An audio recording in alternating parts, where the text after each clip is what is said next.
मीर जाफ़र के बाद ऐसा हुआ क्या कि मीर कासिम और ब्रिटिशर्स के बीच में कन्फ्लिक्ट हुआ। मीर जाफ़र काफ़ी इनकम्पिटेंस था।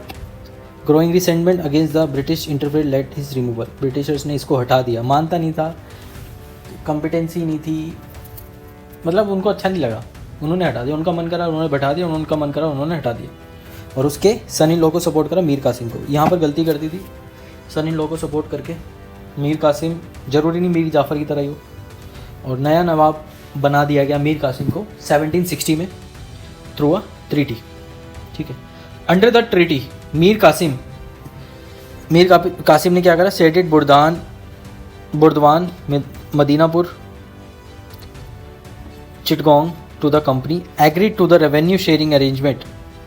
ठीक है, इसने दे दिया, इसने ये तीनों जगह कंपनी को दे दी और एग्री करके रेवेन्यू शेयर इनके इन दी चुनम trade of Sylhet, paid company dues and promise to aid the company military.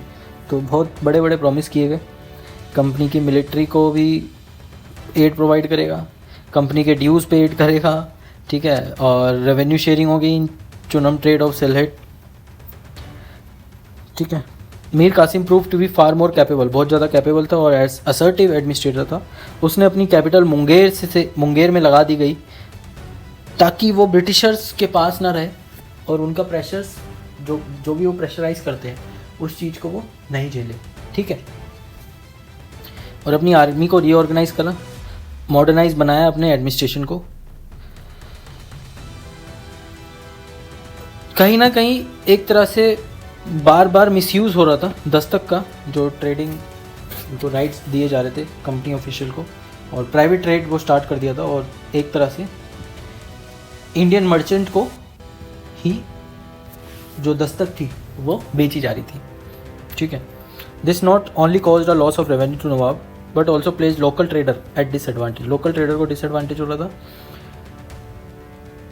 Mir Qasim ने क्या करा, ऑल इंटरनल ट्रेड ड्यूटीज़ हटा दी गई ताकि इंडियन और ब्रिटिश मर्चेंट में बराबरी आए।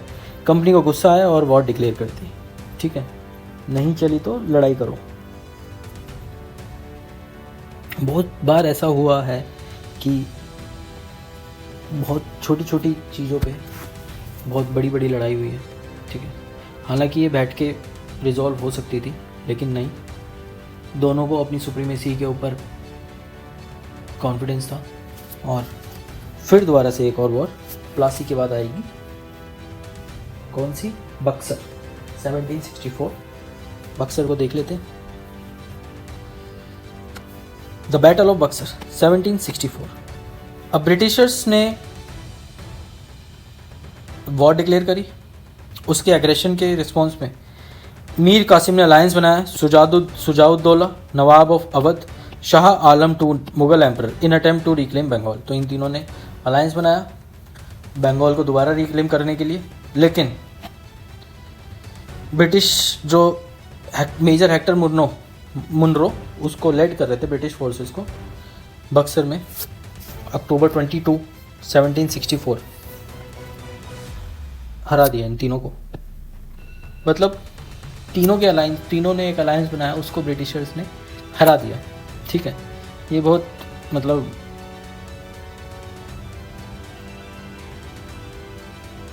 शॉकिंग है कि एक अलायंस को छोटी सी आर्मी ने हरा दिया। क्यों? क्योंकि वो बहुत ज़्यादा स्मार्ट थे और स्मार्ट प्ले करते थे, इंटेलिजेंट थे। ऐसे ही नहीं कुछ भी कहीं भी कुछ भी शुरू कर दिया। धीरे धीरे उन्होंने स्टेप बाय स्टेप इंडिया को क्राउन के अंडर लेके आए। ठीक है, और काफ़ी स्टिफ रेजिस्टेंस हुआ। Allied forces were defeated. This battle was more significant than the Plassey as it mark defeat of Mughal emperor.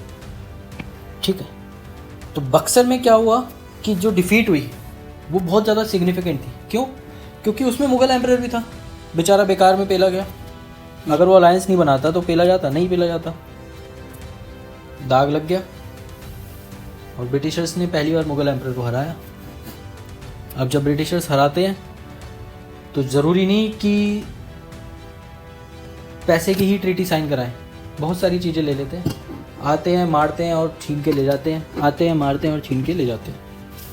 After the battle British री इंस्टेटेड मीर जाफ़र एज ए नवाब। दोबारा मीर जाफ़र को ही नवाब बना दिया उन्होंने कि भैया तू ही बैठ जा, बेकार में कुछ नया समझदार बंदा आ जाएगा, फिर लड़ाई हो जाएगी, फिर नुकसान, टाइम वेस्ट। वैसे इससे ब्रिटिशर्स का ही फ़ायदा हो रहा है कि अलाइंसेस बनते जाएंगे, ब्रिटिश अलाइंसेस को हराते जाएंगे और अपना एरिया बड़ा करते जाएंगे। और मीर जाफ़र ने एग्री कर गया डिस्ट्रिक्ट ऑफ मदीनापुर, बुर्दवान और चिटगिंग मेंटेनेंस कंपनी की आर्मी के लिए, free trade duty only with only nominal duty on salt, सिर्फ सॉल्ट के ऊपर नॉमिनल ड्यूटी लगाई, बाकी फ्री ट्रेड कर दिया। मीर जाफ़र की डेथ के बाद Nazim ud Daula became Nawab but real administrative power exercise British appointed deputy. तो मीर जाफ़र की डेथ के बाद नज़ीम उद दौला नवाब बना, बट जो रियल एडमिनिस्ट्रेटिव पावर थी वो ब्रिटिशर्स ही एक्सरसाइज करते थे। किसको, किसके थ्रू? ब्रिटिश अपॉइंटेड डेप्यूटी, जो भी ब्रिटिश डेप्यूटी अपॉइंट करते थे वही रियल एडमिनिस्ट्रेटिव पावर एक्सरसाइज करता था। बाकी नवाब वगैरह तो अब तो नाम के हैं, ये नज़ीम उद दौला, ठीक है। तो मतलब ब्रिटिशर्स का माइंडसेट ऐसा है कि बिल्कुल चांस ही नहीं देना है, कुछ भी कन्फ्रंट ना हो सामने से कोई भी चीज़ को, मतलब एक हल्का 1% भी चांस दे दिया तो बहुत सारे कॉन्सिक्वेंसेस हो सकते हैं। लेकिन ब्रिटिशर्स इस चीज़ को काफ़ी अच्छे तरीके से सोचते थे, समझते थे, क्योंकि वो at a time multiple places को एक्वायर कर रहे थे थ्रू वॉर्स, डिप्लोमेसी, ब्राइब, ठीक है। हम यहाँ बैटल ऑफ बक्सर पढ़ रहे हैं, इसके साथ साथ और भी बहुत जगह हैं जहाँ ब्रिटिशर्स की डिप्लोमेसी चल रही है सदर्न स्टेट में, वो हम आगे देखेंगे। Next, treaty of Allahabad. अच्छा, जब हराया अलाइंसेस को तो ट्रीटी तो बनती है। अब ट्रीटी जो बनी है इलाहाबाद में 1765 में, वो क्या कहती है? Signed by Robert Clive, landmark agreement, company को पॉलिटिकल कंट्रोल देने के लिए बंगाल के ऊपर। तो रॉबर्ट क्लाइव तो एक तरह से बहुत इंपॉर्टेंट फिगर बन गया है हिस्ट्री में, क्योंकि उसने बंगाल को पॉलिटिकल कंट्रोल जो था वो ब्रिटिशर्स को दिलवा दिया था। 2 इम्पोर्टेंट ट्रीटीज़ वर इंक्लूडेड, एक नवाब ऑफ अवध शुजाउद्दौला के साथ और दूसरी मुगल एम्परर शाह आलम, ठीक है। मतलब मीर कासिम हारा तो हारा, बेचारे इनको भी ले डूबा। तो कहावत है ना कि हम तो डूबे डूबे सनम तुम्हें भी ले डूबेंगे, तो मीर कासिम ने वही करा, हम तो डूबे डूबे तुम्हें भी ले डूबेंगे। अवध का नवाब भी गया और मुगल एम्परर बेचारा आराम से बैठा हुआ था, जाके चला गया उसके पास, अलायंसेस बनाया। मुगल एम्परर ने पता नहीं क्या शाह आलम में क्या खाया हुआ था जो इसकी हाँ में हाँ मिला दी। अगर उस टाइम पे नहीं करता, हो सकता है कि कुछ चीज़ें उनको धीरे से समझ में आती, देर से समझ में आती और रिएक्ट और कन्फ्रंट किसी और तरीके से करते तो सिचुएशन कुछ और होती, ठीक है। जो सिचुएशन बहुत ज़्यादा बढ़ बढ़ा के 1857 तक चली गई, वो हो सकता है बहुत पहले हो जाती और ब्रिटिशर्स ना भी आगे मतलब उनको इतना बड़ा रूल भी नहीं मिलता, हो सकता है छोटा सा एक स्टेट मिल जाता, बंगाल, उड़ीसा ही मिल जाता, बिहार भी मिल जाता, ठीक है। उसके बाद नहीं आगे बढ़ते। तो शाह आलम ने गलती कर दी, मीर कासिम की बातों में आ गए, ट्रीटी साइन करो चलो। According to treaty Shujauddaula Nawab surrendered Allahabad, Allahabad दे दिया, इलाहाबाद और कारा, ठीक है। 50 लाख भी दिया, हट जाना। Also reorganise rights of Balwant Singh as a zamindar of Banaras. तो बलवंत सिंह को बनारस का जमींदार के जो राइट्स थे दिए गए, ठीक है। ये तो पहली ट्रीटी थी शुजाउद्दौला के साथ। दूसरी ट्रीटी शाह आलम II, जो हमारे मुगल एम्परर थे उस टाइम पे, उनके साथ हुई थी। Emperor agree to reside at Allahabad under British protection, ये भैया हमारे साथ रहेंगे, हमारी प्रोटेक्शन में। और issued a farman royal decree granted the diwani rights. तो उन्होंने एक फरमान जारी करा, जो भी दीवानी राइट्स हैं, रेवेन्यू कलेक्शन है बंगाल, बिहार और उड़ीसा का, कंपनी को दिया जाए। उसके बदले में कंपनी एनुअली पे करेगी 26 लाख रुपए। तो उस टाइम पे बहुत पैसा था उस ईस्टर्न रीजन में इंडिया के, ठीक है। प्रॉस्पेरिटी थी, वेल्थ एक नेक्स्ट लेवल था।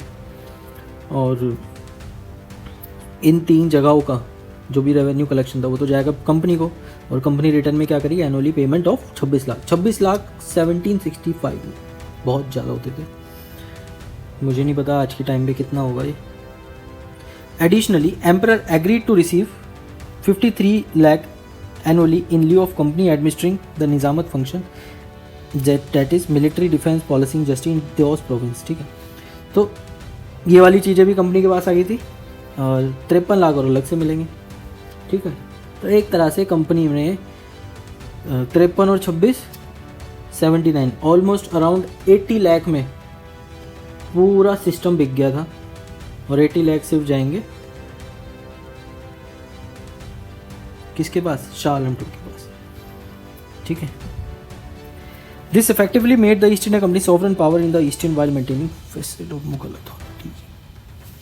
तो इस एस्टेब्लिशमेंट ने, इस ट्रीटी ने, जो भी शाह आलम और ब्रिटिशर्स के बीच में हुई है, एक तरह से ईस्ट इंडिया कंपनी को सोवरन पावर दिखाया ईस्टर्न इंडिया में। ठीक है, और दिखाने के साथ उसके साथ साथ मुग़ल अथॉरिटी को भी मेंटेन किया गया है, नाम का मेंटेनेंस है और कुछ नहीं है बस। नेक्स्ट देखते हैं topic, dual government in Bengal. Bengal में दो तरीके की सरकारें चल रही है। कैसे? ट्रीटी ऑफ इलाहाबाद के बाद रॉबर्ट क्लाइव ने इंट्रोड्यूस करा dual government in Bengal. Company took the charge of diwani function while the nawab retain control over the nizamat. ठीक है, तो निज़ामत फंक्शन जो भी लॉ एंड ऑर्डर है वो तो नवाब के पास ही रहेंगे, और जो पैसे वाली चीज़ है, रेवेन्यू कलेक्शन है, वो जाएगा ब्रिटिशर्स के पास, कंपनी के पास। However, since the company appointed deputy Sabwadar also controlled the army and financed it, also actual power behind the administration. Deputy Diwans like Muhammad Reza Khan in Bengal, Raja Sitab Roy in Bihar were appointed to act on the behalf of company. तो इसका मतलब ये है company ने deputy सूबेदार appoint किया जो control कर रहा था आर्मी को और फाइनेंसिस को, और यही एक तरह से कंपनी अपने डेप्यूटी अपॉइंट करती थी और सारा कंट्रोल कंपनी के पास होता था। नाम की डुअल गवर्नमेंट है, कंपनी ही चला रही है। ठीक है, the system allowed British to wield power without taking direct. इनके पास डायरेक्ट गवर्नेंस की रिस्पॉन्सिबिलिटी नहीं है, लेकिन इनडायरेक्टली गवर्नेंस ये कर रहे हैं, पावर इनके पास आ चुकी है। अपने इन्होंने जो प्यादे हैं वो डेप्यूटी पोजीशंस पे लगा दिए हैं, और कोई भी नवाब मुग़ल इनको उफ़ नहीं कर सकता है। क्यों? जिस दिन उसने उफ़ करी, टाटा बाय बाय हो जाना है उनका। तो इससे बढ़िया सांसें चल रही है, जितनी चल रही है अच्छी बात है। ठीक है, the Nawab remained a symbolic figure head responsible for administration and public welfare but had neither resources nor authority fulfil. Symbolic figure head तो है, लेकिन पावर नहीं है, अथॉरिटी नहीं है जो उस रोल को फुलफिल करे। और इस सिस्टम ने एडमिनिस्ट्रेटिव केओस कर दिया, unchecked exploitation, economic distress, finally recognised its failure. Warren Hasting abolish dual government in 1772 took the direct control over Bengal. तो एक तरह से रॉबर्ट क्लाइव ने बहुत पैसा कमाया इस टाइम, बहुत पैसा कमाया। और तो इस पूरे सिनेरियो से ब्रिटिशर्स को क्या फ़ायदा हुआ? हमने जितना भी बंगाल का पीछे सारा डिस्कस किया है, उसका economic status, political status, Britishers ने कैसे एक्वायर किया, ठीक है, बंगाल को कैसे कन्क्वेस्ट किया, कैसे जीता, जीतने के बाद कैसे एडमिनिस्ट्रेशन को रूल किया, निज़ामात और दीवानी राइट्स कैसे लिए, है ना, डुअल गवर्नमेंट स्टार्ट करी। तो उससे सब कुछ फ़ायदा क्या हुआ? फ़ायदा ये हुआ कि British India company gained enormous political, economic, military advantage Bengal के बाद। ठीक है, इनको अपनी पावर का एहसास हो चुका था, इनको अपनी शक्तियाँ पता चल चुकी थी। बैटल ऑफ प्लासी 57 में हुआ था, पॉलिटिकल डोमिनेंस उसने स्टार्ट कर दिया था। इंस्टॉल पपेट नवाब मीर जाफ़र मीर कासिम, जिसने उनको बहुत ज़्यादा कंट्रोल दे दिया था। ठीक है, ट्रीटी ऑफ इलाहाबाद हुआ बक्सर के बाद, दीवानी राइट्स भी आ गए बंगाल, उड़ीसा और बिहार के, और इनकम भी जनरेट होती रही धीरे धीरे, और वो इनकम मिलिट्री और ट्रेड एक्टिविटीज़ में यूज़ होने लगी। Military company establish supremacy eastern and north India specially after defeating combined force. तो उन्होंने जो कंबाइंड फोर्सेज जो हराई थी उससे उनका कॉन्फिडेंस बहुत ज़्यादा बूस्ट अप हो गया था। ठीक है, और स्टैब्लिश हो गया था मिलिट्री सुप्रीमेसी नॉर्थ इंडिया और ईस्टर्न इंडिया में। डुअल गवर्नमेंट स्टार्ट करी, इनडायरेक्ट रिस्पॉन्सिबिलिटी, डायरेक्ट नहीं थी लेकिन फ़ायदा उन्हीं को हो रहा था। Duty free trade, monopolised Bengal's commerce, extended influence beyond the trade, तो बहुत सारी टैक्सेशन, डिप्लोमेसी, गवर्नेंस, तो ऑलमोस्ट सब फ़ायदा ही फ़ायदा था। इनकी पाँचों उंगलियां घी में थी और रॉबर्ट क्लाइव ने काफ़ी अच्छे तरीके से इसका यूज़ किया, इस अपॉर्चुनिटी को लिया, बंगाल बना के दिया ब्रिटिशर्स को। डुअल गवर्नमेंट स्टार्ट करी, हालांकि डुअल गवर्नमेंट नहीं चली, सक्सेसफुल नहीं हुई, लेकिन उसके टाइम पीरियड में एक्सप्लॉयटेशन बहुत हुआ, एडमिनिस्ट्रेटिव केओस वगैरह, ठीक है। तो ब्रिटिशर्स का ये फ़ायदा था। वैरेन हेस्टिंग ने डुअल गवर्नमेंट को ख़त्म कर दिया था। अब इसमें इंडिया का क्या लॉस हुआ, इंडियन रूलर्स का क्या लॉस हुआ, ये पढ़ते हैं। Loss to Indian rulers, massive political, economic, administrative loss हुआ, ठीक है। Nawab of Bengal dismantle defeat after the Sirajuddaula. Sirajuddaula की डिफीट के बाद बंगाल के जो नवाब थे उनको डिसमेंटल कर दिया गया, अपने ही कमांडर्स को बिट्रे कर रहे हैं, ठीक है। मीर जाफ़र, मीर कासिम आइदर मैनिपुलेटेड और replace the companies convenience, company convenience पे बनाए जा रहे थे, लाए जा रहे थे, ठीक है। एज सच और कोई मोटिव नहीं था कंपनी का। Defeat at battle of Buxar further undermine Indian power, तो ये तो बहुत, बैटल ऑफ बक्सर तो मैं बताऊं कि बहुत ही ज़्यादा शर्मनाक हार थी, क्योंकि इसमें मुगल एम्परर भी बेचारा पेला गया था बिना बात की, क्योंकि उसने अलायंस बनाया था बस, और इससे ज़्यादा उसकी कोई गलती नहीं थी, इसने अलायंस बनाया था, ठीक है। और डुअल गवर्नमेंट से बहुत ज़्यादा लॉस हुआ था, रेवेन्यू का भी और लॉ एंड ऑर्डर के कंट्रोल का, पावर ख़त्म होती जा रही थी उनकी, जो फिगर हेड थे वो पावरलेस हो चुके थे, और सिस्टम पूरा करप्ट हो चुका था, मिसमैनेजमेंट उसमें चल रहा था, लोग सफ़र कर रहे थे। Ultimately Indian ruler transition from sovereign power to dependent pensioner, तो एक इंडिपेंडेंट पावर, सॉवरन पावर से वो कहाँ शिफ्ट हो गए, डिपेंडेंट पेंशनर्स, सिर्फ और सिर्फ पेंशन पे जीते थे जो इंडियन रूलर्स थे। तो ये बहुत ही ज़्यादा बड़ा लॉस था इंडियंस के लिए।